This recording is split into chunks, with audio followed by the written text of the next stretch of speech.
Ukrainian officials say dozens of people have been killed as Russian troops launched multiple air raids on a large Ukrainian military facility outside the western city of Lviv near the Polish border.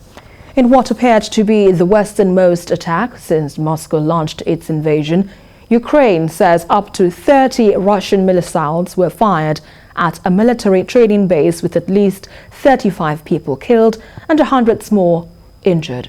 While the facility in Yavoriv is used for training with NATO instructors, and it is only about 15 miles from the border with Poland.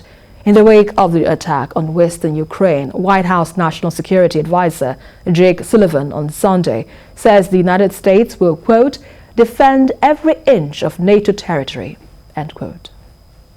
The President has been clear repeatedly that the United States will work with our allies to defend every inch of NATO territory, and that means every inch. And if there is a military attack on NATO territory, it would cause the invocation of Article 5, and we would bring the full force of the NATO alliance to bear in responding to it. Look, all I will say is that if Russia attacks, fires upon, takes a shot at NATO territory, the NATO alliance would respond to that.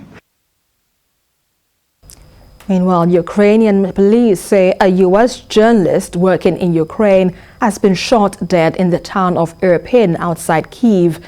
50-year-old Brent Renaud was a journalist and filmmaker who had previously worked for the New York Times. Kyiv's police chief Andriy Nebytov says he had been targeted by Russian soldiers, and 2 other journalists were injured and taken to hospital. One of the injured journalists, Juan Arandudu, confirmed to a journalist that he was with Brent Renaud when they came under fire. It is the first reported death of a foreign journalist covering the war in Ukraine.